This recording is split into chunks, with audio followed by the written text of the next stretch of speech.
Assalamualaikum warahmatullahi wabarakatuh. Alhamdulillah, anak-anak. Pada kesempatan kali ini kita berjumpa lagi di video pembelajaran ya.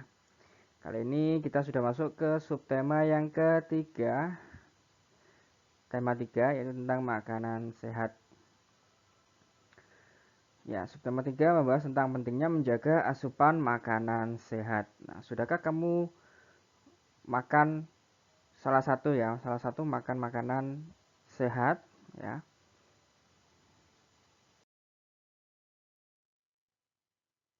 Selain dengan berolahraga, menjaga kesehatan dengan memilih makanan yang tepat adalah sebuah kewajiban. Jadi porsinya seimbang, ada makanan sehat, lalu juga eh, ditambah dengan makanan-makanan penunjang lain.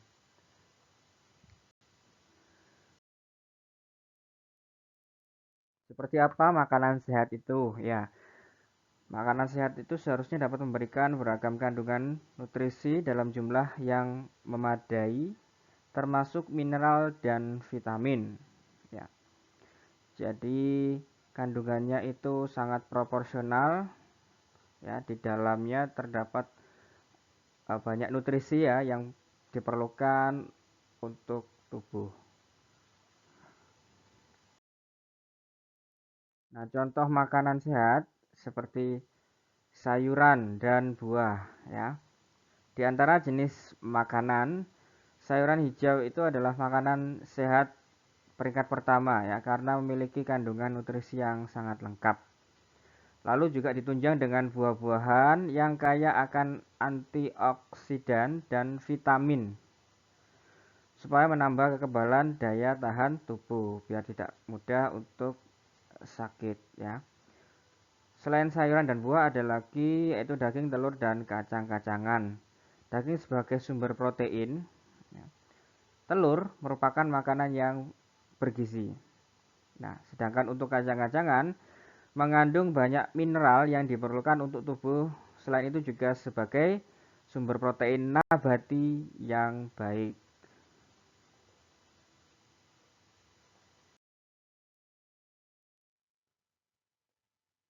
Lalu faktor lain juga berpengaruh ya, faktor di luar makanan yaitu tentang kemasan makanannya.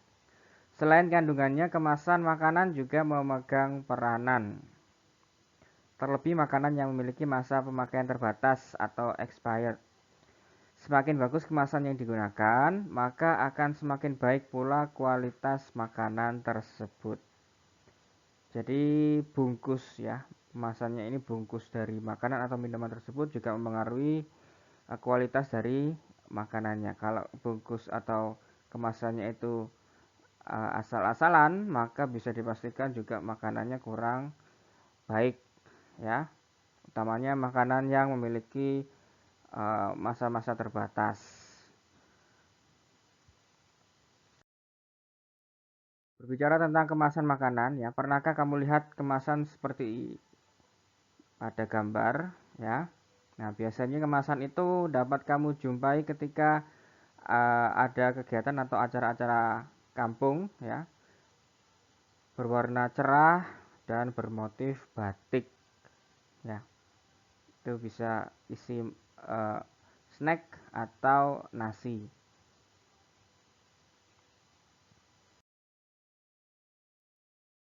Nah,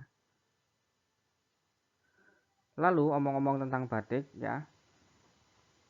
Kemarin tanggal 2 Oktober diperingati sebagai Hari Batik Nasional.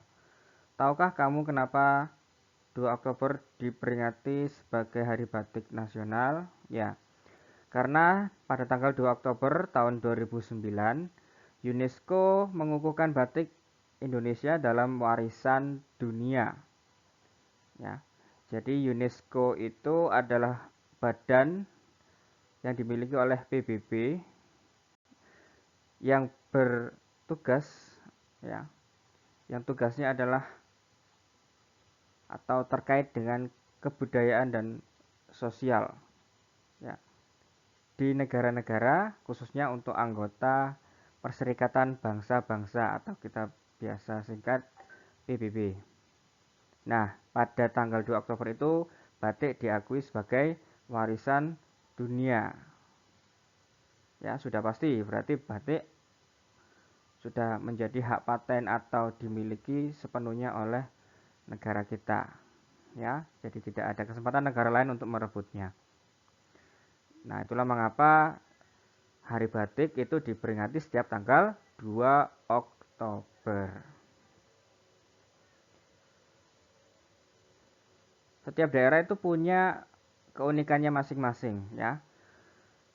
Tak terkecuali tentang ciri khasnya yang dirupakan dalam karya batik seperti ini. Ya.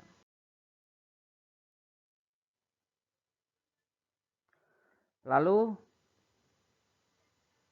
berbagai bentuk kesenian Nusantara yang ada sekarang ini merupakan budaya masyarakat yang sesuai dengan adat istiadat serta kondisi lingkungan di wilayah masing-masing. Oke, jadi ini pengertiannya ya.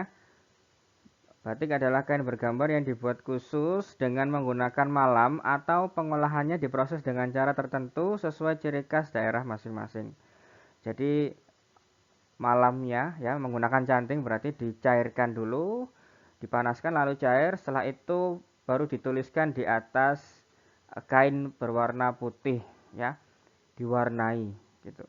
Nah, itu menggunakan malam ya.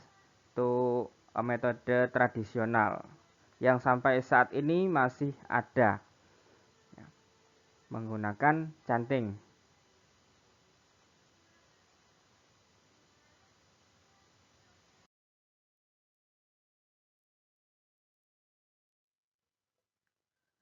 Ya, ciri batik tradisional.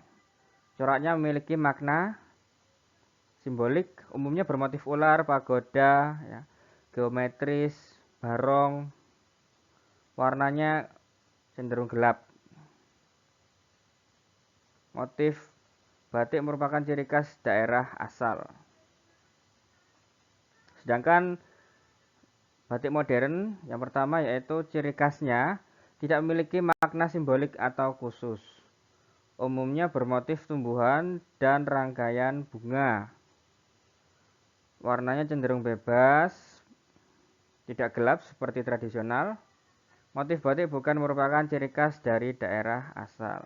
Ya, di sini yang paling eh, perbedaannya mencolok adalah warna ya. Warnanya kalau sedikit gelap itu berarti tradisional, sedangkan untuk warna-warna yang bebas ya atau lebih cerah ya itu mengarah kepada ciri-ciri batik modern. Lalu juga motifnya ya, motifnya di sini motifnya batik tradisional ular, barong ya.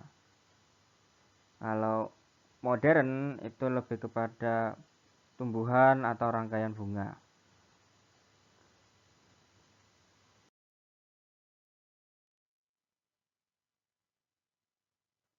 Nah, ini contohnya batik tradisional dan juga batik modern. Ya, warnanya lebih cerah batik modern. Teknik pembuatan batik. Nah, ada teknik tulis ya, menggunakan canting tadi, ada teknik cap. Teknik cap itu jadi seperti distempelkan begitu. Lalu ada teknik cetak atau sablon. Nah, ini yang saat ini sedang dikembangkan ya, teknik cetak atau sablon. Nah, ini contoh-contohnya ragam batik Nusantara. Sebenarnya lebih dari 4 ya. Di sini hanya Pak Dika tampilkan 4 saja karena kalau ditampilkan semua maka waktunya tidak akan cukup.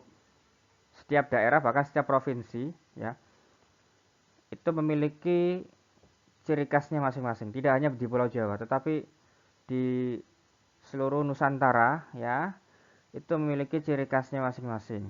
Di Sumatera ada sendiri, di Kalimantan, di Sulawesi, di Maluku, bahkan di Papua pun juga memiliki ciri khasnya masing-masing.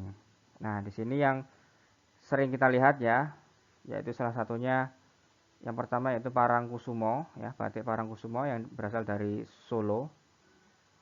Ada filosofinya di sini ya. ada maknanya ya, ada artinya itu filosofi.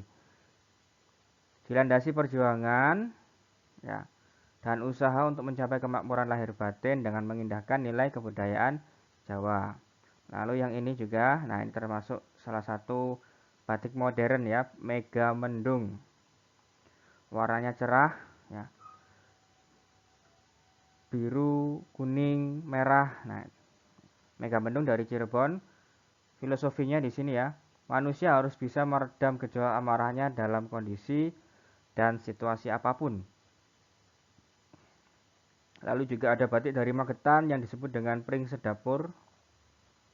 Motifnya didominasi dengan bambu dan burung yang menyimbolkan sebuah kerukunan dan ketentraman hidup. Dan juga ini dari Pulau Dewata, Ulam Sarimas. Batik ini memiliki motif ikan dan udang yang mewakili mata pencaharian masyarakat Bali sebagai nelayan. Nah, ya ini mewakili eh, mata pencaharian masyarakat. Ya, berarti ini menjadi ciri khas ya. Menjadi ciri khas. Kalau modern kan tidak menjadi ciri khas. Nah, berarti ini adalah batik tradisional ya.